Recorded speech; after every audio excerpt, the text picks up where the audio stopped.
¿Qué tal, quilomberos? Bienvenidos a un quilombo más. 28 de septiembre del 2020.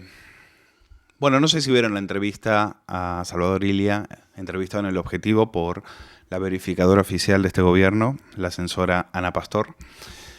Pues si no la vieron, se la voy a contar porque no tiene desperdicio. En cualquier país serio, el ministro Illa, el ministro de Sanidad, el filósofo Salvador Illa, estaría en la cárcel, a la espera de un juicio por una gestión cuasi criminal de la pandemia que ha costado a día de hoy la vida a 53.000 españoles. Por cierto, un saludo desde aquí a la Asociación Nacional de Víctimas del Coronavirus por el acto y darles la enhorabuena por el acto en las banderas ahí en la plaza, en el Parque Roma, pegado a la M30, una idea fantástica, la de colocar 53.000 banderas, y los espectadores desde el Quilombo van a poder escuchar una entrevista con Jaime Sánchez, que fue uno de los promotores de la iniciativa. Yo no sé si Illa pasó y vio las banderas, seguramente se habrá enterado por la portada de ABC, en la cual se nota ya la mano de Julián Quirós, el nuevo director. En todo caso, los 53.000 españoles es una cifra que no apareció en toda la entrevista que le hizo Ana Pastor a Illa en El Objetivo. Es una cifra que no se mencionó. No se mencionó eso, no se mencionó el acto de la Asociación Nacional de Víctimas y Afectados por el Coronavirus. Le podría haber dicho a Ana Pastor, porque la entrevista fue en directo. Señor Illa, ¿tiene algo que decir sobre esto? ¿Tiene algo que decir? 50.000 banderas de España. Pero claro, como son banderas españolas, eso a Ana Pastor parece que no le interesa. Si fueran los bucaneros de Vallecas que practican tiros libres con las cabezas de los antidisturbios, pues eso por ahí le molaría más, ¿no? Como tu amigo Pablo Iglesias, que le emociona cuando le dan una paliza a un antidisturbio. Es que para este gobierno y para su aparato de vasallaje propagandístico, los muertos son una estadística desde el minuto 1. Lo ocultaron desde el principio de la pandemia y lo siguen haciendo ahora. 53.000 muertos y se miran entre ellos. Fernando Garea le pregunta a Sánchez, ¿me puede decir la cifra oficial de muertos? Y Sánchez le dice, le pasamos la cifra por la tarde. No, ni siquiera la saben. No es que no la sepan, la saben perfectamente. Pero prefieren ocultarla y prefieren engañar a la gente. Y hay una parte de la población que se lo cree. Hay una parte de la población que sigue creciéndose los engaños y los bulos de este gobierno. Allá ellos. Illa ha hecho de la mentira su principal arma política desde el momento en que admitió que la última semana de febrero había sido clave en la expansión del contagio tras negarlo durante meses. ¿Y quién es Illa? Illa es un socialista catalán, un frío aparatchik soviético que sabe mentir descaradamente con cordialidad y sin que se le mueva una ceja. Es un político que tiene, como toda hoja de servicios, haber sido alcalde de la localidad de Roca del Vallès. Un tío que aterriza en sanidad por cuestión de cuotas y enjuagues políticos. Una desgracia que hemos pagado todos los españoles, en especial 53.000 familias que perdieron a los suyos. Seguro que hemos hecho las cosas mal. Esa fue toda la autocrítica de este arrogante, de este soberbio, que dice que no tengo por costumbre contradecirme, y menos en 24 o 48 horas. No, tú te contradices cada 5 minutos. Lo dice con todo su papo, un ministro que se inventó un comité de expertos y que ha hecho la peor desescalada del mundo según la revista Lancet. A estos que le gustan, a mí la verdad lo que de la Lancet me da exactamente igual. Me da exactamente igual. Porque son supersticiosos y chamanes con bata. Pero esto sí, a estos les encanta citar estudios extranjeros. ¿Se acuerdan de la Johns Hopkins? ¿Se acuerdan? De un estudio que tampoco existía. Pues este se inventó un comité fake que le sirvió de cortina de humo, porque a él lo que le interesaba era imponer arbitrariamente las decisiones sobre las comunidades autónomas que pasaban o no de fase según los caprichos del filósofo. Ahora Ilia dice que los expertos son ellos mismos. Le pregunto a Ana Pastor por los expertos y dice, sí, claro, tenemos funcionarios y técnicos del Ministerio de Sanidad. No, Ilia, te preguntamos por el comité de expertos, no por la burocracia que tienes ahí, rascándose el higo. Ilia es así. Cuando le convino, se inventó el comité de expertos porque había que ahorcar, asfixiar económicamente a Madrid. Y sobre todo lo pagaron los pequeños comerciantes. Me decía la otra vez el peluquero, él es una peluquería que queda en un Carrefour, en un centro comercial. Y me decía, no te imaginas la cantidad de clientes que yo he perdido por esa medida. Porque a ellos no les dejaron abrir por ser centro comercial. Una medida disparatada, una medida que no tenía ningún sentido. Responsabilidad de este sujeto, de Salvador Ilia. Me dice, no te imaginas, casi tengo que cerrar el local. Pues son los profesionales de la salud pública que están a cargo del combate contra la pandemia por la posición que ocupan en la Administración General del Estado, respondió el figura. También mintió sobre las reservas de Remdesivir, el medicamento autorizado por la Agencia Europea del Medicamento para combatir el COVID, ¿se acuerdan, no? El departamento de Ilia anunció que iban a acabar las existencias tras decir el 1 de julio, en sede parlamentaria, que teníamos stock del medicamento antiviral suficiente para todos los ciudadanos. Es un experto. Este personaje es un experto en lanzar mensajes sin ningún tipo de sustentación de datos o verdades contrastables, simplemente con el objetivo de granjearse una corriente favorable o darse aire en una situación sofocante, como ha escrito José Antonio Jiménez. Así todo se planta en el objetivo de La Sexta a sacar pecho de su gestión, a presumir de lealtad institucional. Dice que él actúa con determinación. Un tío que tiene 53.000 muertes a sus espaldas, que engañó, que mintió. ¿Habéis visto lo que dice ahora la otra a la que no soporto, la boticaria García, en La Sexta sobre las mascarillas?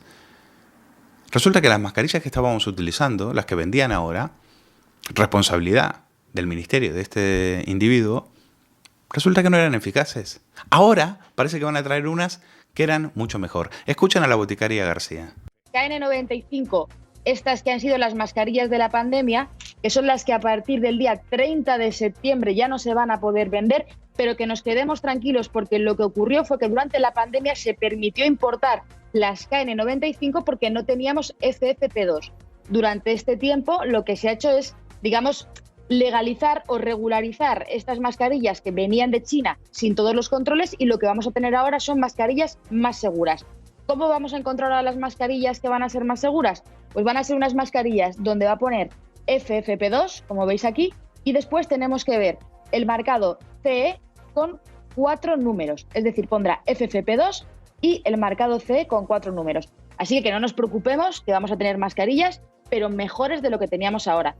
Así todo, dice Ilia, me siento cómodo trabajando en un tono de colaboración. Hay que tener la cara de cemento armado para decir eso, luego de haber contraprogramado la rueda de prensa de la Comunidad de Madrid, pidiendo el confinamiento de la capital, cambiando de criterio, tras apoyar los confinamientos selectivos. Y después dice que él no se contradice.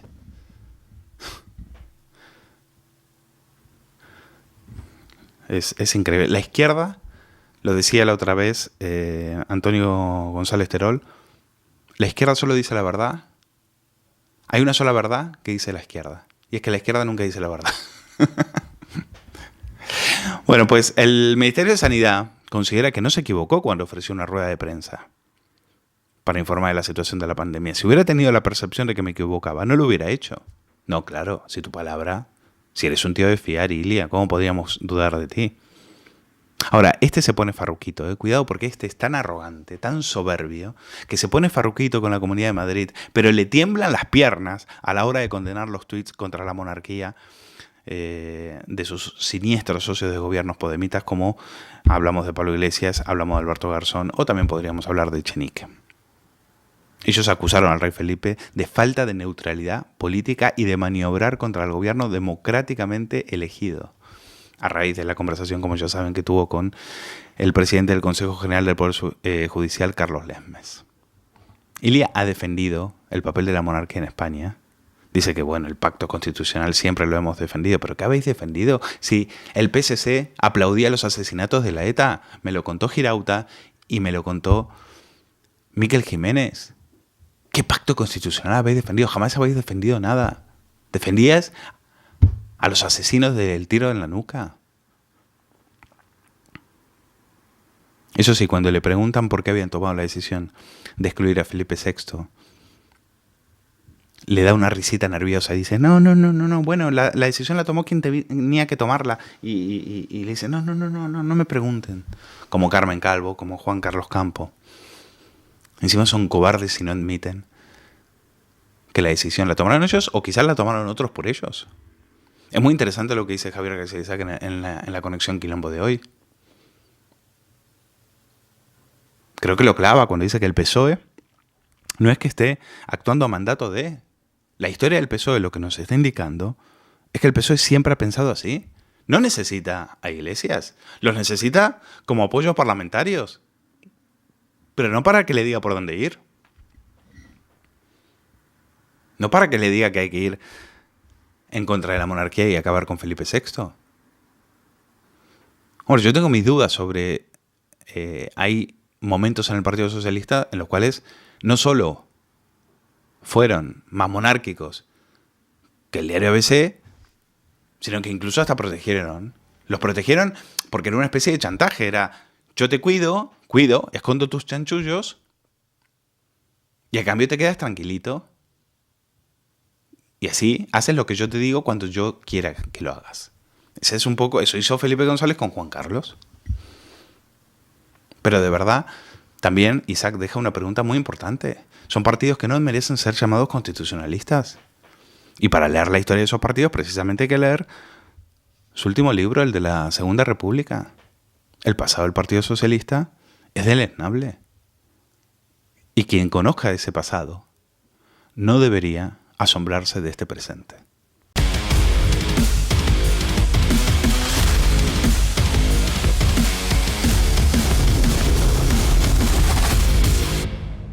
Bueno, nueva conexión aquí, como todos los lunes, conexión Quilombo con Javier García Isaac, que está del otro lado de la redacción. ¿Cómo estás, Javier? Que ahí te veo Bueno, confinado en la redacción de Bravo Murillo. estamos desde las 5 de la mañana confinados aquí en la redacción de Radio Ya, al pie del cañón, intentando en lo informativo con muchos frentes abiertos, porque lo cierto es que uno no deja... soy de aquellos que opinan que estamos asistiendo a un hecho histórico y es a un golpe de Estado del propio gobierno, ¿no? Y uno que puede pensar que estoy exagerando es que creo que estamos en esa filosofía ahora mismo. Bueno, y alguien debe parar este golpe. Mucha gente te ha dado la razón porque he visto que lo pusiste en un tweet y tuvo más de 1000 retweets, con lo cual mucha gente opina como tú. Sí, unos 6.000 retweets, casi 3.000 me gustas, y creo que tenemos que espabilar. Estamos ante la comisión de un golpe de Estado. Hay personas que a uno le dicen, bueno, es que la gente de izquierda vota un partido para una república. No, eso es distinto. En unas elecciones generales se vota para elegir a un gobierno, no para cambiar un modelo. Eso es otra cosa. Un modelo es un tema constituyente, un referéndum distinto, pero un gobierno, sea este el que sea, no puede hacer un cambio de régimen. Aunque tenga el 80 o el 90% del apoyo. Eso no se ha elegido este gobierno para que cambie de régimen, se le ha elegido para que haga gobierno. Igual que a un alcalde se le vota pues para que haga las funciones propias de un municipio. Yo le voto, aunque no sea de mi signo político en las generales, pero no para que proclame la República de Cercedilla o de Los Molinos. Entonces, todas estas cosas hay que tener mucho cuidado porque en España la izquierda tiende a confundir unos resultados electorales para que el gobierno tenga patente de cosa para hacer cosas que en verdad no le corresponden, ¿no? Pero Javier, vamos a ver, hace años que venimos avisando que ese era el camino bolivariano, ese es el camino de Venezuela. Claro. Hace unos meses el ministro de Justicia habla de asamblea constituyente. Asamblea constituyente. El otro día habla de indultos. Estamos, claro que lo están promoviendo ellos mismos porque tenemos a quienes tenemos. Y cuando hablan de asamblea, en el marco del régimen del 78, para eso, como tú explicas, hacía falta una gran mayoría dentro del hemiciclo, una gran mayoría para que tú hagas un cambio en esa dirección. ellos están haciendo ya su propia Asamblea Constituyente con sus propios socios de gobiernos y no necesitan, ya han dicho que no necesitan ningún tipo de mayoría ni nada, se la pasan por el forro. Ellos, el Estado Fíjate, ya les da exactamente igual. Lo que se debata en el hemiciclo les da exactamente igual, porque tienen el apoyo de partidos que han querido desde siempre el destrozo de esta nación. Y lo más curioso es que ha sido esta misma Constitución la que les ha dejado, la que les ha abierto la puerta. claro. Porque ha habido un tribunal constitucional que ha permitido que países, que partidos que no se habían, que partidos proetarras, que en ningún momento condenaron la violencia, estén hoy sentados y sean determinantes. Como ha dicho Merche Espirúa, la portavoz de Bildu, hoy somos nosotros los que estamos condicionando las leyes del gobierno de España. Dicho eso en boca de una portavoz de los herederos de la ETA, es escalofriante, es terrible. Fíjate, Luis, has dado varias de las claves. En un artículo que hoy mismo vamos a publicar, que en realidad hablamos de cómo ha sido todo un deterioro paulatino. Esto no ha sido de golpe. Mira, España, la transición que se hizo fue de la ley a la ley. La monarquía actual, la monarquía parlamentaria, se la debe a Franco. Es decir, Franco da legitimidad. Aquí la democracia la trajo Franco. Le gusta a quien no le gusta. Es un hecho histórico. Franco muere en el 75. Hay un referéndum en el 76, creo que es diciembre del 76. Por cierto, ese referéndum, que era para la ley de la reforma política, la votan más personas que incluso la Constitución del 78. Bueno, pues esa legalidad, eso es lo que permite el proceso constituyente. Es decir, un referéndum donde a los españoles se le preguntó, oiga, ¿usted quiere la ley para la reforma política? Fueron las famosas cortes franquistas que se hicieron en el Araquí porque se autodisolvieron y que era una cosa. A uno nos podría gustar más o menos, yo soy los que opino que hubo muchísimos errores en todo esto, pero hubo un proceso constituyente y se cambió de régimen de la legalidad a la legalidad. Luego se votó la Constitución del 78. Ojo, en esa elección del 78 era la primera vez en la historia de España, la segunda, y ahora me voy a explicar, donde un jefe del Estado era sometido a votación, porque en esa Constitución se decía que Juan Carlos I iba a ser el rey de todos los españoles. Es decir, que si alguna vez se eligió un jefe del Estado fue en el año 78, porque ni en la Primera ni en la Segunda República ninguno de los presidentes de republicanos fueron sometidos a votación. Con lo cual estás desmontando el argumento de la izquierda de decir, a este rey lo puso Franco ahí. No, a este rey lo puso Franco porque es verdad. Pero fue refrendado. Pero fue refrendado en el 78. También juró los principios del movimiento. Claro. Y después tuvieron que hacer ahí una tramoya para ver... Una tramoya, pero esa tramoya viene en el referéndum del 76, que nunca hablamos de ese referéndum del 76, que era de la legalidad a la legalidad. Se suspenden los principios generales del movimiento y se crean una nueva ley, una ley para la reforma política. Hubo otro jefe del Estado que también fue sometido al referéndum, que fue el propio Franco. Franco se sometió a sí mismo a un referéndum, con lo cual eso es importante decirlo. ¿Qué es lo que pasa ahora? Con este golpe de Estado que nos están dando larvado, llevamos años en él, pero ahora estamos al asalto final de la democracia y al asalto final de la democracia y de la libertad. En el año 2001, en un error gravísimo, garrafal de José María Aznar condena la sublevación del 18 de julio. Al condenar la sublevación del 18 de julio, la consideró de ilegal, con lo cual José María Aznar entiende que los españoles que se sublevaron para no dejarse asesinar cometieron una ilegalidad. Ese fue el primer error y eso abre una autopista a la Ley de Memoria Histórica del 2007 de José Luis Rodríguez Zapatero, donde el rey Juan Carlos la firma y supone su propia deslegitimación. Se les legitimiza a sí mismo firmando esa ley, porque esa ley, de una forma, con un subterfugio, te entroncaba la legalidad no con el franquismo, te la entroncaba con la Segunda República, con lo cual el desbarajuste estaba en la espoleta abierta.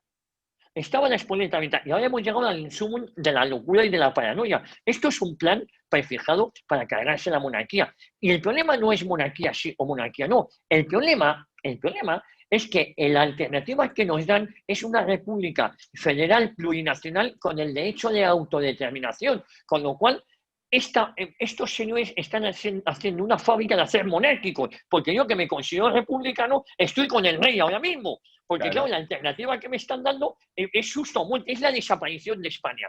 Yo no es que sea monárquico, pero tengo que defender ahora mismo la autoridad de Felipe VI como jefe del Estado. Ese es el gran problema. Esa dicotomía nos han hecho en un mensaje absolutamente falsario, en un debate falsario, ¿no? No, o monarquía o nuestra república. Pues chico, pues casi me quedo con esto, ¿no? A mí Y lo ese que es el me... problema donde estamos ahora. Claro, lo que pasa es que también es muy interesante lo que estás comentando.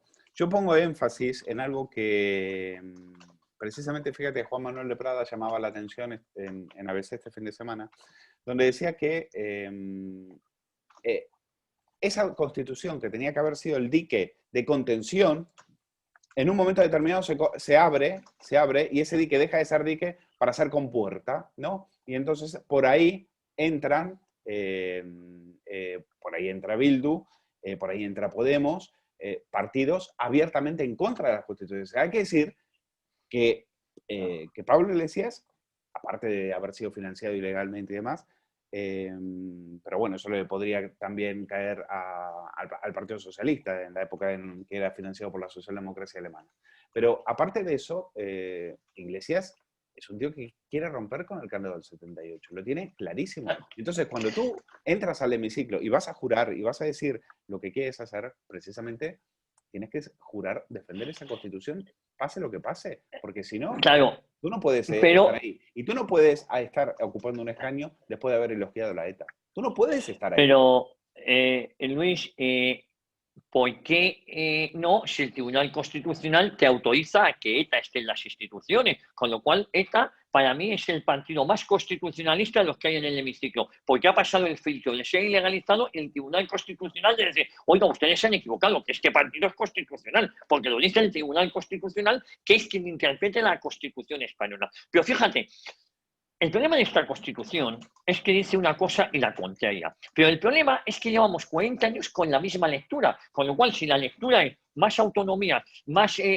autodeterminación, más competencia, tal, al final es que solo hay esa lectura, porque dice, la unidad de España es sagrada, viene a decir la Constitución, pero luego a renglón seguido te reconoce que hay un Estado autonómico que es en estos 40 años, porque todos los partidos de ese consenso han hecho esa lectura, con lo cual son todos culpables. Mira, en la Constitución española dice que el rey no puede hacer nada, está a las órdenes del gobierno, con lo cual el gobierno constitucionalmente ha obrado bien, bien no, quiero decir que torticeramente ha cogido ese exactamente, artículo, con irreprochable lógica constitucional actual. claro, y ha dicho, oiga, usted no va a Barcelona, y dice, ¿es anticonstitucional? No, es que viene en la Constitución que es lo que hay que hacer. Y como la propia monarquía se suicidó aceptando una serie de cosas y no dando puñetazos en la mesa antes, pues tenemos el problema que tenemos. Es decir, ¿Sánchez ha hablado constitucionalmente? Sí. Sánchez le hace los discursos al rey, Sánchez o Rajoy, o el que sea, me refiero a Moncloa, y le dice al rey dónde puede y no ir. Al rey, oiga, machote, te vas a Cuba, y el rey se va a Cuba. Oye, ahora te vas a inaugurar la feria de automóviles en Sevilla,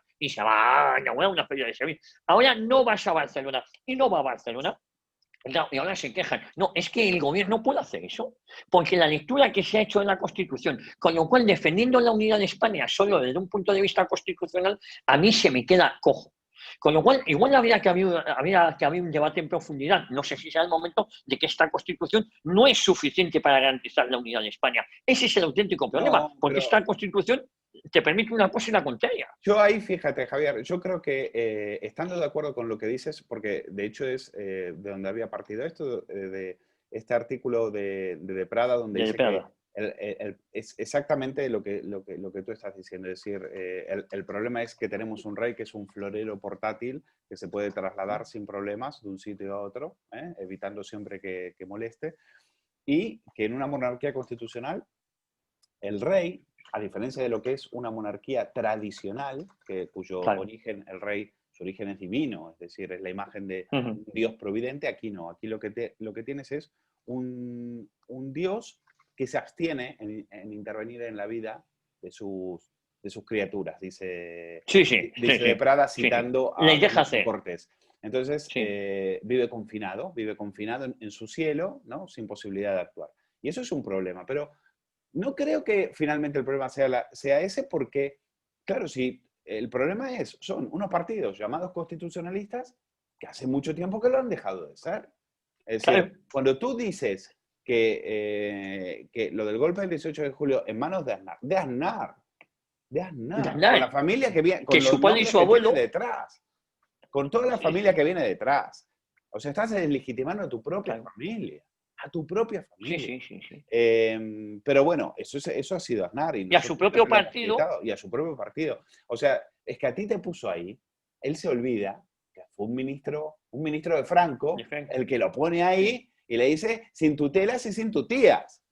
Tú te quedas aquí y vas a ser el próximo secretario general del Partido Popular. Y el niño llorando en Sevilla, en el año 90. Entonces, creo que el problema no hay con unos partidos constitucionalistas que traicionan a sus propias bases y a sus propios principios, no hay constitución que aguante. Claro. ¿Qué constitución vas a poner si ellos mismos se van a encargar de convertirla en Estado? Claro, pero Luis, porque esta Constitución, el problema es que dice una cosa y la contraria. Y es una Constitución que se tenía que haber reforzado muy seriamente hace muchos años. Pero aquí, Javier, cuando tienes a unos tíos que no la defienden, cuando tienes primero a un rey que ya de por sí se convierte en un florero y para lo único que sirve, eso sí, es un florero, pero para hacer negocios, para que nos abra las puertas de los mercados árabes, para esos mandados, ahí sí. Ahí no hay ningún tipo de problema. Para eso vale el rey. Para eso vale. Para las comisiones ahí vale. Luis, hay un detalle que no se nos puede escapar. Mira, Juan Carlos I, el rey emérito, miró a otro lado cuando estaban profanando el cuerpo de Franco, que es el que le puso a él, y de ahí le viene la legitimidad. La legitimidad no le viene ni de la República, ni siquiera de su bisabuelo, ni de su abuelo. Ni siquiera de su padre, que por cierto no fue nada, viene de Franco. Franco cogió y dijo al borracho de Don Juan, voy a dejar a Juan Carlos. Si su padre le quiso echar, le quiso echar. Bueno, el padre estuvo 20 años sin hablarse con el padre hasta que llegó en el 78 o en el 77 por España, Majestad, siempre por España, que hace una pantomima de Cantrica. El Luis Marián Sol le llamó Juan III. Eso sí, no es rey ni nada, pero está enterrado en el Escorial. Bueno, no pasa nada. Independientemente de esto, a Franco gana una guerra, y por cierto, gana una guerra, y la unidad de Franco consistía en que había más de media España que no se quería dejar asesinar, y por eso se sublevan. Claro, si a ti te van a matar, pues llega un momento que te sublevan. Pues eso fue lo que pasó. Entonces, condenar a la gente que se sublevó contra los criminales y los asesinos me parece más que legítimo. Bueno, llegamos al año 2001.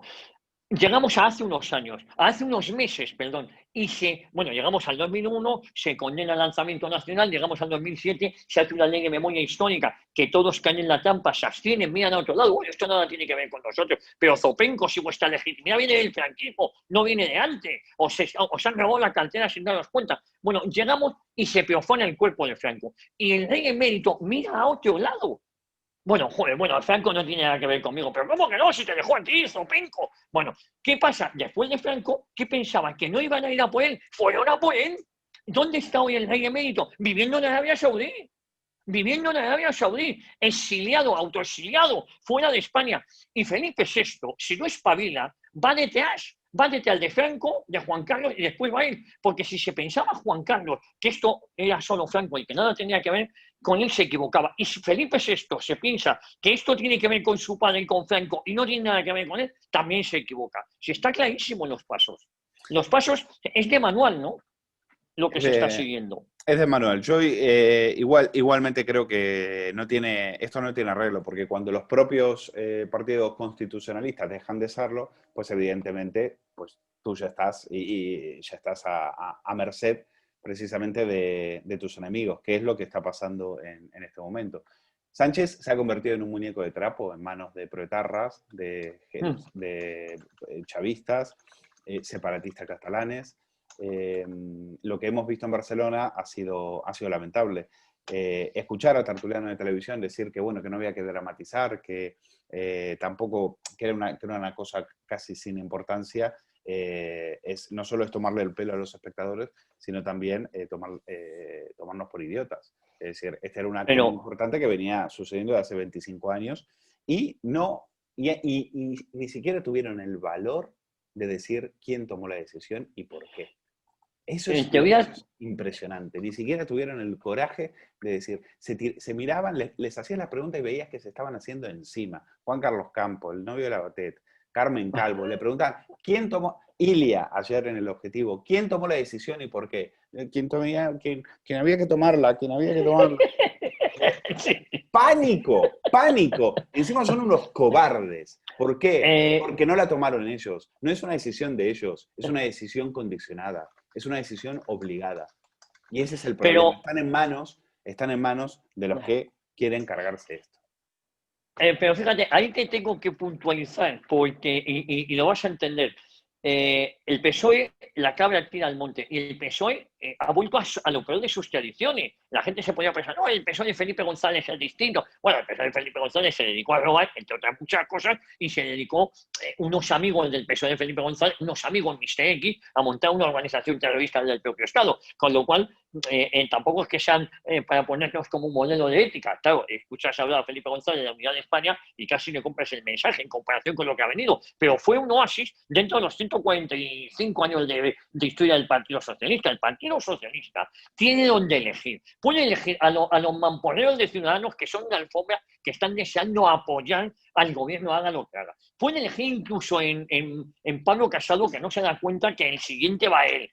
Por ejemplo, Iglesias le lanzó una profecía: usted no va a volver a sentarse en el Consejo de Ministros. Igual que se ande con cuidado, porque puede ser por dos vías, o bien porque legalicen al Partido Popular, o bien porque Vox le haga un sorpaso. Pero efectivamente yo creo que el PSOE no lo hace condicionado, tiene donde elegir el PSOE. Puede elegir a Ciudadanos, incluso el Partido Popular les podría dejar unos cuantos escaños para sacar los presupuestos generales del Estado, no tengo ninguna duda. El PSOE actúa así porque se siente cómodo, porque la cabra tira al monte. No es que Iglesias sea el malo. Oye, Sánchez profanó el cadáver de Franco sin necesidad de Iglesias. Iglesias no estaba ni en el poder.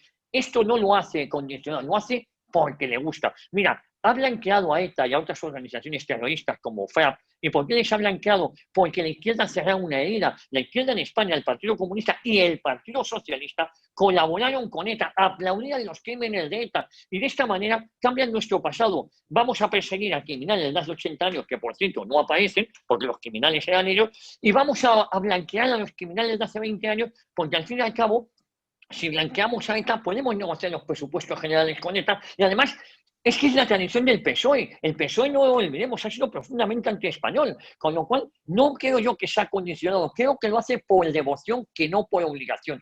El PSOE tenía donde elegir y ha elegido la opción que siempre ha elegido a lo largo de toda su historia, que es irse con la anti-España, menos en el paréntesis de Felipe González. Me parece un apunte muy, muy interesante, Javier, y que llevas toda la razón, y de hecho la historia te avala lo que dices.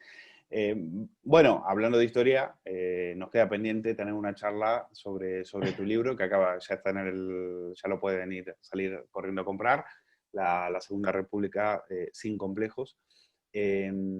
Pero eso lo vamos a dejar para otra charla. ¿Te parece? Pues eso para otra charla, pero fíjate, únicamente había oyentes, seguidores tuyos que me escribían esta semana y me decían: a medida que avanzo con el libro, me da pánico las similitudes, los paralelismos que encuentro con la situación actual. Da pánico. Y cuando yo escribo este libro, es que el pueblo español tiene la fea costumbre de repetir su historia, lo peor de su historia, Luis. Me parece muy bien y me parece muy, muy buen cierre. Javier, vamos a dejar esta conexión Quilombo aquí y quedamos pendientes de tener esa charla sobre tu libro. ¿Te parece? Un abrazo, porque para mí es un honor que el mejor periodista de este país, que estaba Luis Valcárcel, me entreviste sobre mi libro. Qué contador eres. Eres un salamero. Pero bueno, te quiero igual. Venga. Igual, un abrazo muy fuerte, Luis. Un abrazo.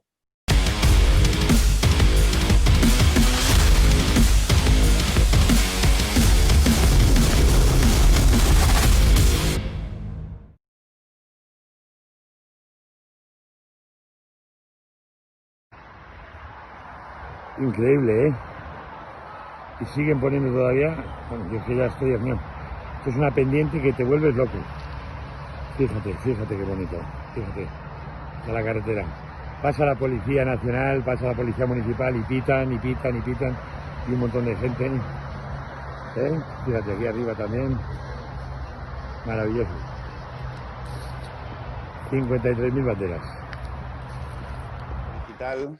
Bueno, durante el día de ayer domingo, este fin de semana, fuimos testigos de un bonito acto, de un gesto simbólico de muchísima trascendencia, como fue despertarse en Madrid con más de 50.000 banderas, todas puestas en un parque al borde de la M30. Y durante algunas horas todos quisimos saber quién estaba detrás. Finalmente pudimos saber que era nada más y nada menos que la Asociación Nacional de Víctimas y Afectados por el Coronavirus, ANVAC, y tenemos la suerte de tener del otro lado del Zoom a Jaime Sánchez, que es el presidente, y que nos pueda contar cómo fue que se les ocurrió hacer este acto, este homenaje, y que hoy, que tuvo una repercusión terrible, hoy de hecho es portada nada más y nada menos que del diario ABC. Jaime, muy buenos días. Gracias por atendernos. Buenos días, Luis. Muchas gracias a ti. Cuéntanos, ¿a quién se le ocurrió y cómo hicieron para organizar esto? Que no debe ser nada fácil, poner 50.000 banderas de España colocadas de madrugada en el Parque Roma de Madrid junto a la M30, pues requiere una logística y una organización importante. Sí, efectivamente, bueno, la idea era buscar un sitio representativo. No avisamos a nadie de prensa, era una sorpresa. La idea era que Madrid amaneciera con este acto, con estas 53.000 banderas que representan a cada uno de los fallecidos por esta pandemia del coronavirus. Elegimos ese sitio porque es un sitio representativo, está junto a la M30, sabíamos que iba a tener muchísimo paso de vehículos y que rápidamente se iba a hacer viral la foto, ¿no? Esa foto, ese lugar. Han estado grupos de 50 personas, hasta 5 grupos de 50 personas desde las 6 de la mañana colocando las banderas, esas 53.000 banderas. También quiero agradecerles desde aquí la labor que han hecho estos voluntarios de la asociación, que se han pegado un madrugón y una paliza en colocar y luego retirar, porque en todo momento tenemos previsto la retirada a las 7 de la tarde, ya que son banderas de plástico, es un residuo. La cercanía con la M30, si en caso de que levantara un poco de viento fuerte, puede incluso haberlas llevado a la M30 y haber provocado accidentes. Naturalmente no podemos correr ese riesgo y preferimos a las 7 de la tarde hacer la retirada.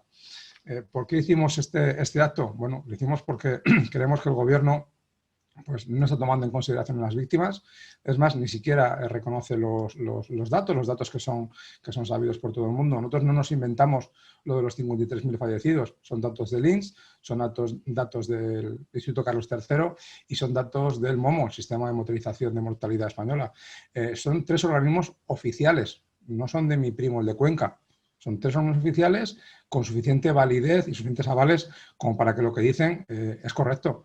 Nosotros tomamos esos datos como válidos y, bueno, no solamente esos datos, hay otros muchos datos. Por ejemplo, la serie histórica anterior a marzo de nuevos pensionistas mensuales está en más 5.000 pensionistas al mes. Desde marzo hasta agosto tenemos menos 55.000, cuando deberíamos de tener más 5.000 al mes. En esos 5 meses serían más 25.000 y tenemos menos 55.000 en la serie histórica general. Por lo cual hay muchos datos que colaboran que efectivamente esos 53.000 o más son el número de fallecidos que tenemos. Pero bueno, desde ANVAC no solamente queremos decir que es un número, no estamos dispuestos queremos dar valor a ese número. Detrás de cada número hay una historia. Hay una familia, pueden ser nuestros padres, nuestras madres, nuestros hijos, hermanos, abuelos, vecinos, y tienen nombre y apellidos. Detrás de cada uno hay una historia de cariño y de amor, y no estamos dispuestos, por mucho que el gobierno se empeñe, en que no se les recuerde. Vamos a recordarlos, vamos a mantener su memoria y vamos a pedir justicia por todos y cada uno de ellos. Jaime, ¿cuál ha sido tu historia como víctima del coronavirus? ¿Quién fue tu familiar o a quién has perdido por el coronavirus? ¿Y cómo se te surgió la idea a ti y a otros de poner en marcha esta asociación? Yo el pasado 17 de marzo falleció mi abuela y estamos hablando de los primeros días de la pandemia, en mitad de marzo. Una situación muy complicada, veíamos que en los hospitales no había EPIs, que la administración pública estaba completamente desbordada, aunque estaban avisados desde hace meses de lo que iba a venir. Teníamos el reciente caso de Italia o China con los problemas que había tenido. Pero bueno, nos pilló el toro o se dejó pillar el toro, porque no tiene mucho sentido la respuesta tardía que tuvo el gobierno. Nosotros, ya digo, el 17 de marzo murió mi abuela y 2 días después decidí juntarme con un grupo de amigos, un grupo de profesionales, y decidimos que tenemos que hacer algo. Tenemos que movilizar a la sociedad civil. Yo soy de Santander y empezamos aquí en Cantabria. Me consta que en muchas otras provincias de España también grupos empezaron a movilizarse y a ayudar. Nosotros hemos repartido más de 20 toneladas de alimentos a través del Banco de Alimentos. Pusimos en marcha un sistema de consultas jurídicas con un bufete de abogados que gratuitamente estuvo resolviendo dudas de todo tipo, desde los ERTEs, desde custodias compartidas durante el coronavirus, o desde quiero sacar a mi familiar de la residencia y no me dejan, porque la residencia está siendo un foco de virus. Cantidad de consultas o consultas tipo laborales, ya que los teléfonos de la Seguridad Social estaban descolgados y los de Hacienda, y no había manera de poder hacer una consulta administrativa. No solamente eso, tuvimos 50 costureras fabricando miles de mascarillas que llevamos a residencias de ancianos, repartimos más de 10.000 botellas de agua en las salas de espera de hospitales, porque las máquinas de vending estaban vacías desde hace semanas, no había para comprar una botella de agua, gente que estuvo hasta 3 días en la sección de urgencias, no tenían para comprar un botín de agua. Llevamos una fábrica de sobaos de aquí de Cantabria, nos regaló panes de sobaos que llevamos también a residencias. Bueno, la verdad que ha sido mucho y muy variado el trabajo. Recogimos EPIs también de empresas y llevamos a hospitales que estaban requiriéndolos. Y ya digo que ha sido un trabajo arduo y bueno, por otra parte muy satisfactorio. Una vez que la crisis sanitaria parece que estaba más relajada, que ya no era tan necesario esta movilización de la sociedad civil, la sociedad tornó en la defensa jurídica por una parte de los asociados. Además, quiero decir que asociarse es completamente gratuito, no se paga ningún tipo de cuota, ni siquiera por la defensa jurídica de las acciones judiciales que estamos iniciando. No se paga absolutamente nada, ni un solo euro, por ninguna de las acciones que estamos llevando a cabo. Ya digo, una parte jurídica y luego la parte de movilización de acción social. Creemos que es importante que no se debe dejar perder la memoria, pero estamos haciendo estos actos como el de ayer. Jaime, ¿vosotros fuisteis invitados a esa ceremonia que hicieron ahí en el Palacio de Oriente? No fuimos invitados, tramitamos en tiempo y forma la solicitud. Incluso nos llegaron a decir que efectivamente que nos iban a dar acceso e invitación. Nos llegaron a pedir el nombre y apellidos y DNI de las personas que iban a venir en nombre de la asociación, pero nunca nos llegó a llegar la invitación, y cuando llamamos acercándonos a los días nos dijeron que efectivamente que no, que al final no se iba a invitar a ninguna asociación. Creemos que ese acto que se hizo, nos alegramos de no haber ido, por otro lado, porque un día del Carmen a las 9 de la mañana, de una duración de apenas media hora, como el que va a hacer un examen no tiene intención de aprobar y simplemente pone el nombre y se marcha, es algo muy frío. Creemos que no representa el sentir de esas más de 50.000 familiares de fallecidos, que la mayoría de ellos no han podido despedirse de sus familiares, porque por medidas preventivas del COVID, los entierros los han suspendido o han sido de apenas 2 o 3 familiares, y creemos que todavía el Estado le debe a los fallecidos un funeral como Dios manda. ¿Cuáles son las quejas que os llegan por parte de vuestros asociados? ¿Cuáles son las más recurrentes? Bueno, pues en la mayoría de los asociados, con respecto a nivel personal, muchos se quejan sobre todo de la poca comunicación que han tenido con el enfermo durante el tiempo que estaba hospitalizado. Nosotros entendemos que los hospitales estaban bloqueados, que los médicos han sido unos auténticos héroes y han trabajado jornadas maratonianas de 24 horas, pero sí que es cierto que ha faltado un poco de comunicación y un poco de contacto con el familiar. Las medidas de seguridad COVID, pues como le digo, han posibilitado ese acercamiento, ese acompañamiento.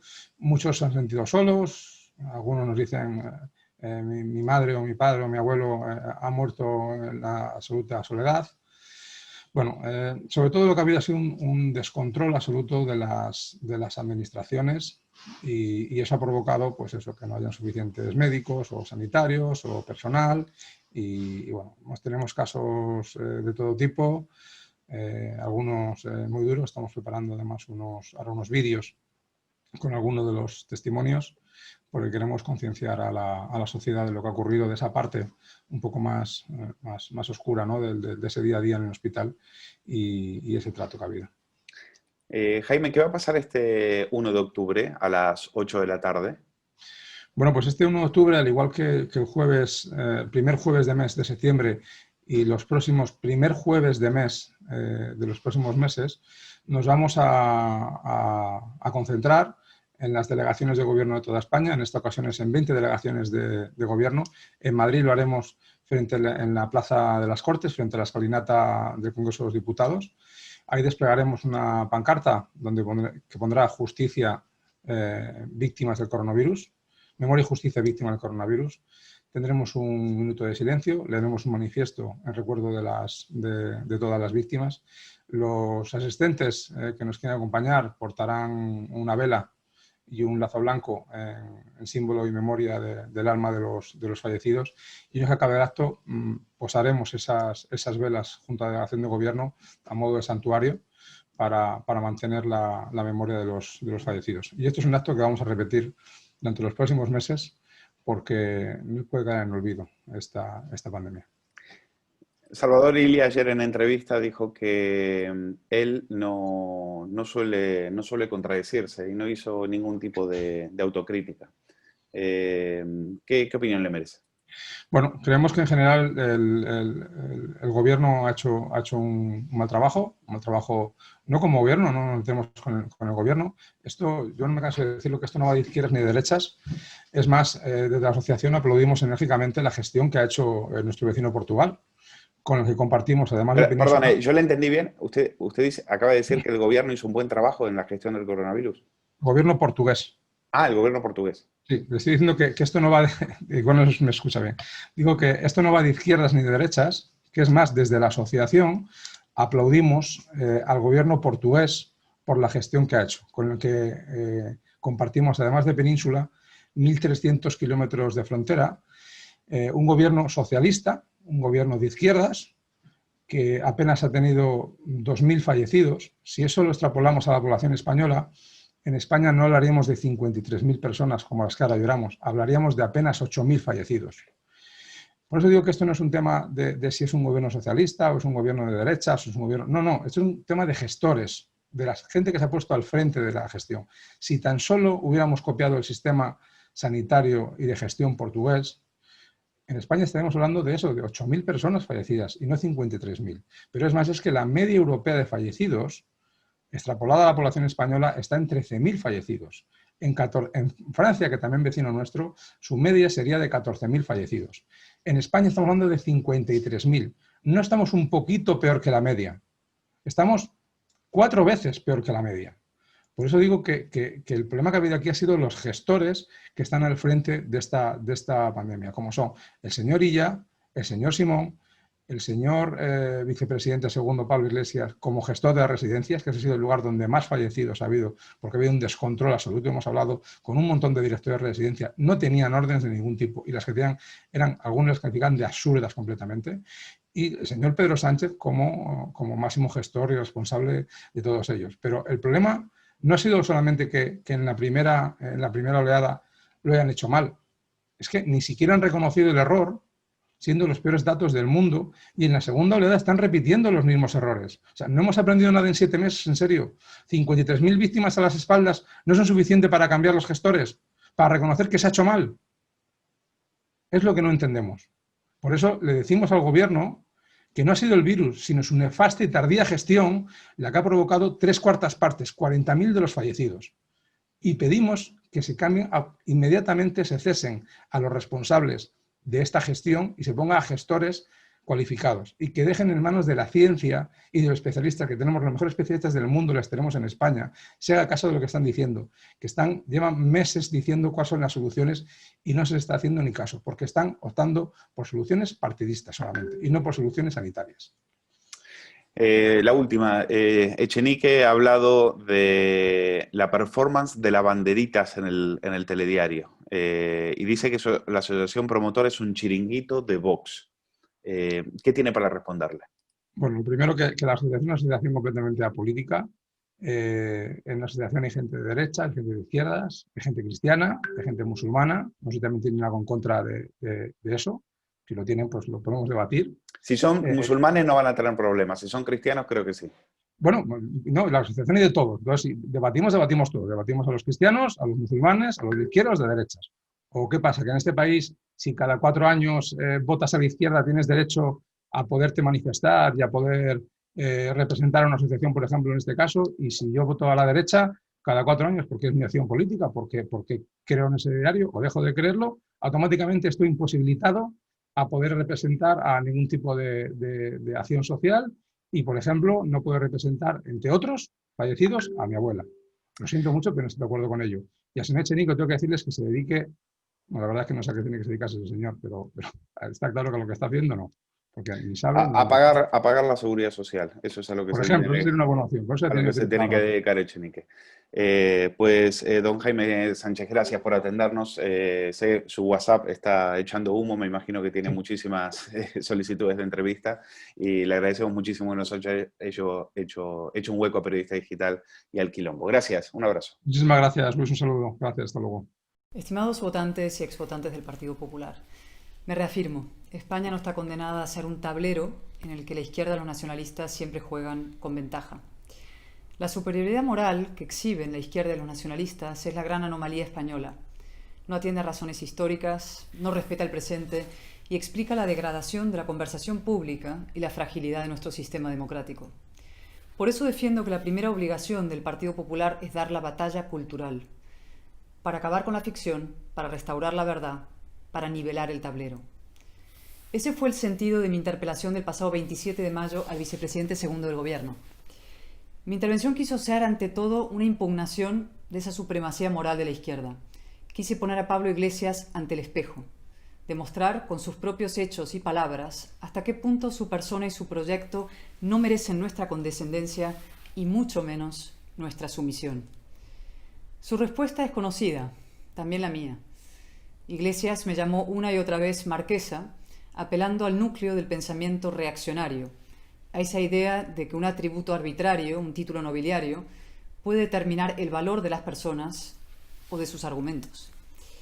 Yo le contesté que desde luego los hijos no somos responsables de lo que hayan hecho nuestros padres, ni siquiera los padres son del todo responsables de lo que vayan a hacer sus hijos, y que efectivamente yo soy hija de un marqués, como él es hijo de un terrorista. A esa aristocracia pertenece usted, le dije, a la del crimen político. Mis palabras fueron un emplazamiento a Iglesias y a todos los españoles para que mirasen fijamente el tablero y se preguntaran, ¿de verdad la aristocracia del crimen es moralmente mejor que la aristocracia sin más? Como sabrán, la presidenta del Congreso decidió retirar mis palabras sobre el padre de Iglesias del diario de sesiones. En España la verdad nunca ofende, salvo que afecte a la izquierda. Entonces se la considera un insulto, una calumnia, y la razón y la derecha retroceden. Pero yo no quiero retroceder. El pasado 4 de septiembre presenté un recurso de amparo ante el Tribunal Constitucional contra la decisión de la presidenta del Congreso. Yo no reivindico mi libertad de insultar ni de ofender, es decir, mi libertad de expresión. Lo que reclamo, para mí y para todos y para siempre, es el derecho de un español, en este caso de un parlamentario, a decir la verdad también cuando afecta a la izquierda. La impunidad con la que Iglesias se jacta de la pertenencia de su padre al FRAP y las reacciones a mis palabras dejan en evidencia un hecho muy importante. El antifranquismo es el mayor privilegio simbólico para hacer política en España. Acreditar un pasado o vinculación antifranquista basta para situarse en la parte superior del tablero, para disfrutar de una patente de corso moral que llega hasta el punto de liquidar los hechos que no le complacen con el asentimiento de las instituciones. De ese equívoco fundacional nace la superioridad que exhiben en España fuerzas reaccionarias como los partidos nacionalistas y radicales como Podemos, e incluso quienes no condenan el asesinato político. Gracias a esa falacia, el Partido Socialista se atreve a pactar con Bildu. Claro que hubo antifranquistas demócratas, la abrumadora mayoría, pero también los hubo que no lo fueron. Los papás de Bildu, por supuesto, y también el padre Iglesias. El FRAP fue una organización terrorista, cometió asesinatos y sus militantes rechazaron la transición que sí apoyó el Partido Comunista de Santiago Carrillo. Solo la ignorancia y el miedo mantienen el tablero inclinado y solo la verdad y la valentía lo pueden nivelar.